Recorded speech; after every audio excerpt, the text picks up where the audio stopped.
తెలంగాణ రాష్ట్రంలో గత 2-3 రోజులుగా జరుగుతున్న చర్చ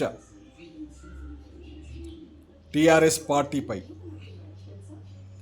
కేసీఆర్ గారి నాయకత్వాన్ని ధిక్కరిస్తూ కవిత రాసిన లెటర్ పైన సోషల్ మీడియాలో ప్రచార సాధనాల్లో విరివిగా ప్రచారం అవుతున్న దాన్ని గురించి 2001 నుండి టీఆర్ఎస్ పార్టీలో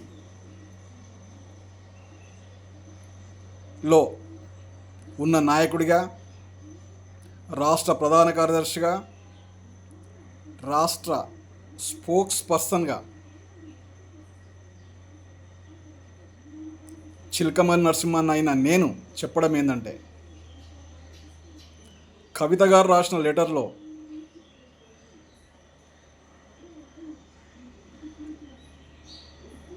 కొంత నిజమున్నమాట వాస్తవం. ఎందుకోసమంటే 2001 నుండి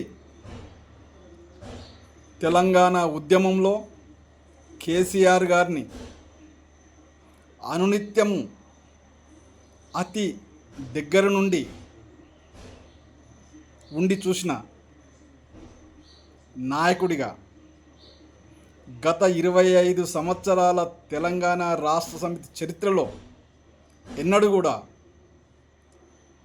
కేసీఆర్ గారి యొక్క ప్రసంగం చూసిన ఎరిగిన ఏ కార్యకర్త కూడా వరంగల్ జిల్లాలో ఏప్రిల్ 27వ తారీఖున జరిగిన భారీ బహిరంగ సభలో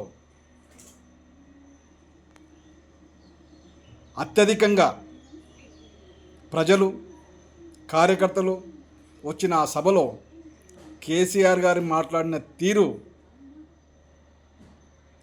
నిజానికి కేసీఆర్ గారికి సహజ ధోరణితో పోలిస్తే, సహజ ప్రసంగాన్నితో పోలిస్తే కేవలం 20-25% మించలేదన్నది నిజం. ఇది 100% నిజం. అందులో లేవనెత్తినాల్సినటువంటి అంశాలు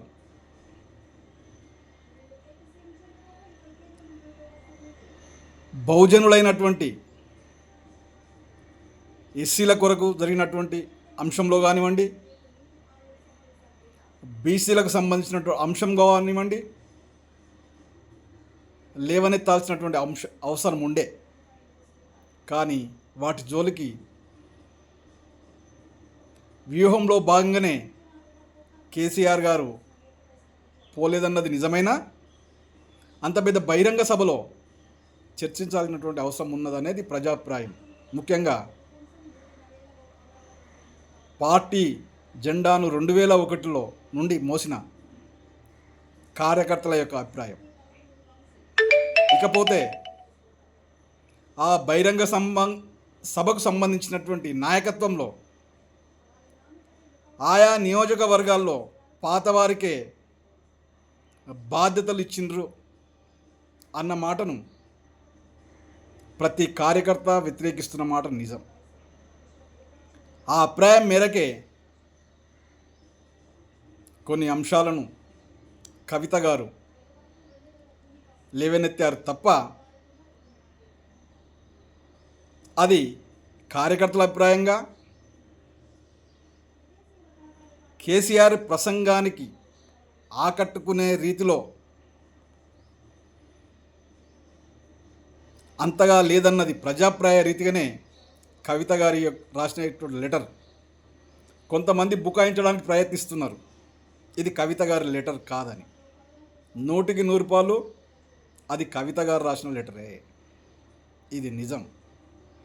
అయితే ఇది ఒక తండ్రికి బిడ్డకి మధ్యన సంభాషణను ఫోన్ రూపంలో కానీ, నేరుగా కానీ, రైటింగ్లో కానీ ఇవ్వడంలో తప్పు లేదు. కుటుంబంలోని వ్యక్తిగా కవిత రాయడంలో తప్పు లేదు.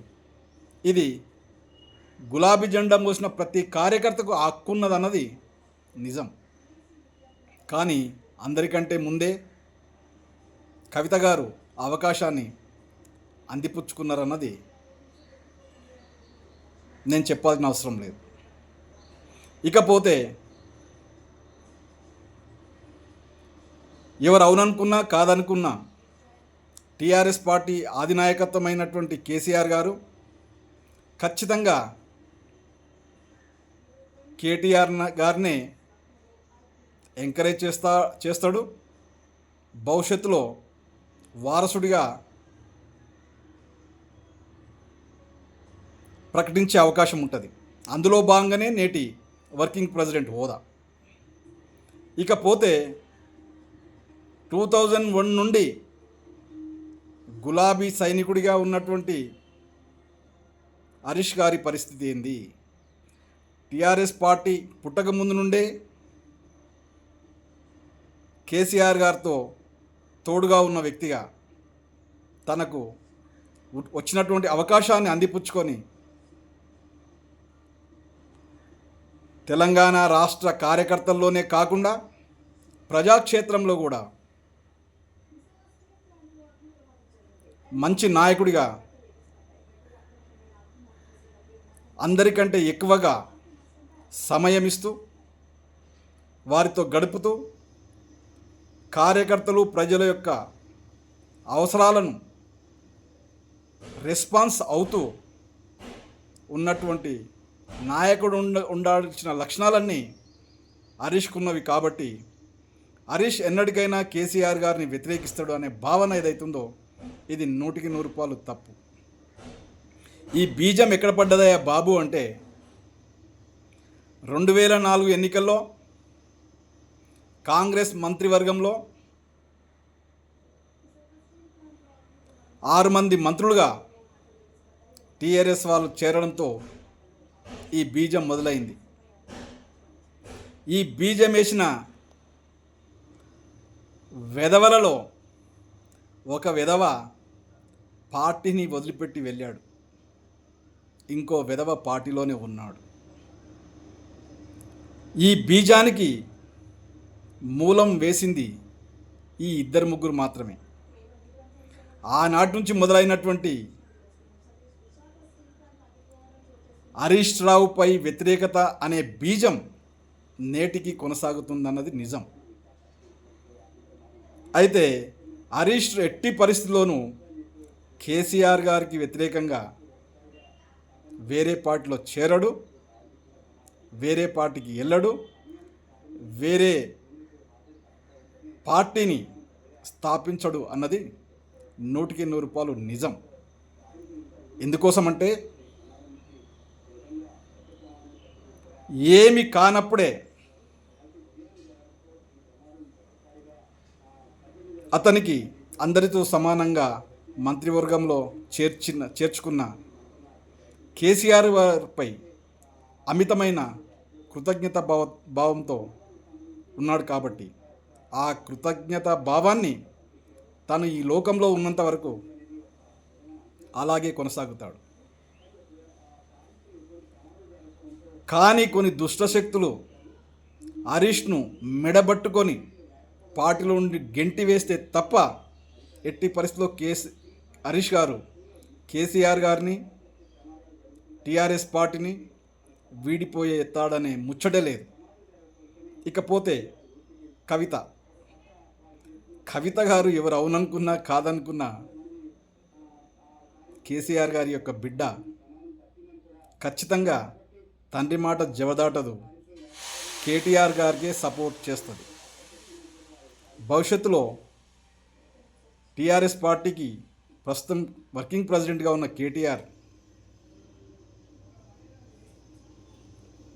కేసీఆర్ గారి యొక్క నాయకత్వాన్ని పునిగిపుచ్చుకొని ఎదగాలన్నదే కేసీఆర్ గారి యొక్క లక్ష్యం. దానికి కవిత సహకరిస్తుంది, హరీష్ రావు సహకరిస్తుండు.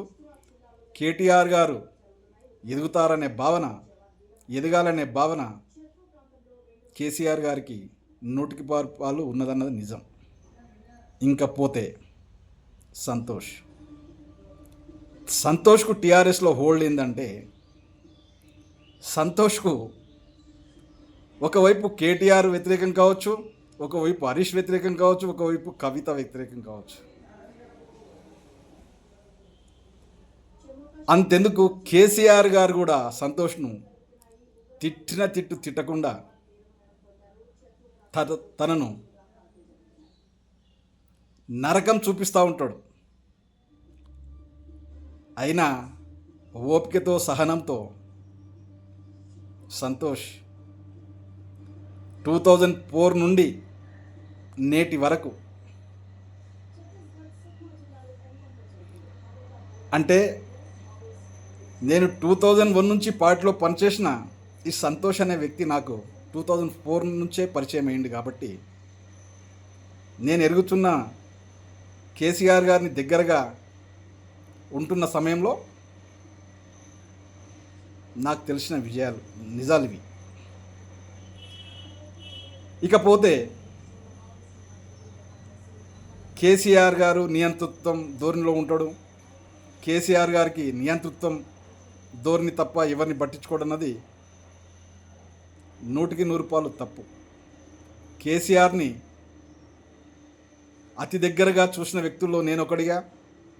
కేసీఆర్ గారు ఒక విషయంపై మాట్లాడాలని అనుకుంటే ఆ పర్టికులర్ సబ్జెక్టుకు సంబంధించినటువంటి మేధావులను దగ్గరికి తాను పోయి కానీ వాళ్ళను తన దగ్గరికి పిలిపించుకొని కానీ గంటలు ఆ సంబంధిత విషయంపై వాళ్ళు చెప్పే విషయాలను 100% ఓపికగా వినే శక్తి, అవగాహన చేసుకునే శక్తి కేసీఆర్ గారికి ఉన్నదన్నలో ఏమాత్రం అతిశయోక్తి కాదు. ఇంత జరిగిన కవిత లెటర్ ఎందుకు రాసింది, నేరుగా పోయి మాట్లాడవచ్చు కదా అంటే అది పొలిటికల్ వ్యూహంలో భాగం మాత్రమే. కేసీఆర్ గారు వేస్తున్నటువంటి ఎత్తుగడలలో అంతకుముందు ఒక విషయం ఏంటంటే, భారతదేశంలో నేటున్నటువంటి రాజకీయ నాయకుల్లో చతురతల్లో పరిపక్వత కలిగిన రాజకీయ నాయకుల్లో భారతదేశంలోనే అతి 4-5లో కేసీఆర్ గారు ఉంటారన్నది నిజం. అందులో భాగంగానే కేసీఆర్ గారి యొక్క ఆలోచన విధానం మేరకే ఈ హరీషు, కేటీఆర్, కవిత అనే పాత్రలు ప్రజల్లో ఆడుతూ ఉంటాయి. దీనికి రిమోట్ ఎక్కడ ఉంటుందంటే కేసీఆర్ గారి దగ్గరనే ఉంటుంది. కాబట్టి ఎవరు బెంగ పెట్టుకోవాల్సిన అవసరం లేదు. ఖచ్చితంగా కేసీఆర్ నాయకత్వంలో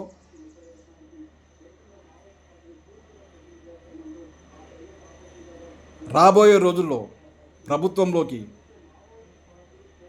టీఆర్ఎస్ పార్టీ గులాబీ జెండానే అధికారంలో ఉంటుంది. కాబట్టి ఇకనైనా ఇన్యాక్టివ్ ఉన్నటువంటి నాయకులు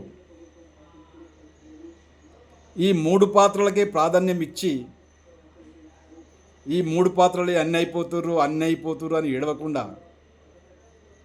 మంత్రులుగా చేసిన మీరు, ఎమ్మెల్యేలుగా చేసిన మీరు, ప్రజాప్రతినిధులుగా చేసినటువంటి మీరు ప్రజాక్షేత్రంలో క్రియాశీలకంగా ప్రజా సమస్యలపై అనునిత్యం ప్రజల్లో ఉండాల్సినటువంటి అవసరం ఉంది. కేసీఆర్ గారి యొక్క విషయానికి వస్తే, కేసీఆర్ గారు అనునిత్యం తనకు నిరంతరం టచ్లో ఉండే నాయకులతో మాట్లాడుతూ ఉంటాడు. ప్రజాక్షేత్రంలో ఉన్నటువంటి విషయాలను కేసీఆర్ గారికి చెప్పే వాళ్ళలో అతి కొద్ది మందే ఉన్నా అందులో నాయన్ నరసింహారెడ్డి గారు ఒకరుండే, కళ్యాణ్ యాదగిరి రెడ్డి నేరుగా చెప్తా ఉండే. వీళ్ళిద్దరితో పాటు ఇంకా కొంతమంది ఉన్నారు. తాము చెప్పే విషయాల పట్ల కేసీఆర్ గారు స్పందించిన, వ్యతిరేకించిన, తాము చెప్పదలుచుకున్నది ఈ నాయన్ నరసింహారెడ్డి, కళ్యాణ్ యాదగిరి రెడ్డి చెప్పేవాళ్ళు. ఇప్పుడున్న నాయకుల్లో కూడా 3-4 ఉన్నారు. కేసీఆర్ ఏమైనా సరే అనుకొని తాము చెప్పాల్సింది చెప్తారు.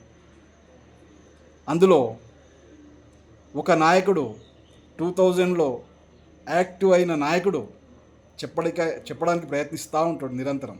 అతని జోకర్గా పార్టీ అధినాయకత్వం తీసుకుంది. అతని పార్టీలో లెక్కబెట్టే పరిస్థితి లేదు. ఇకపోతే ఇంకా ఇద్దరు ముగ్గురు ఉన్నారు. ఆ ఇద్దరు ముగ్గురులో ఒక వ్యక్తి కేసీఆర్ విన్నా సరే వినకున్నా సరే తను అనుకున్న అభిప్రాయం చెప్తూ ఉంటాడు. ఇంకో నాయకుడు కేసీఆర్ గారు పిలిచి అడిగితే తప్ప చెప్పడు. ఇంకో నాయకుడు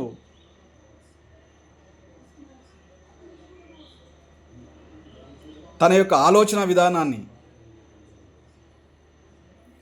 నేరుగా కేసీఆర్ గారికి చెప్తా ఉంటాడు. ఇదంతా విత్ ఇన్ ద పార్టీలో భాగం, ఆర్గనైజేషన్లో భాగం. దీన్ని చిలువలు పలువలుగా ప్రతిపక్షాలు కానీ ఇతరులు కానీ చూడడం తగదని,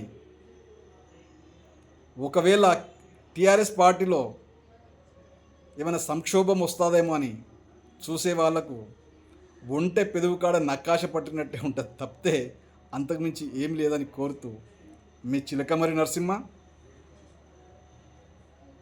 రాష్ట్ర SC/ST కమిషన్ మాజీ సభ్యులు. 9848471446. Thank you.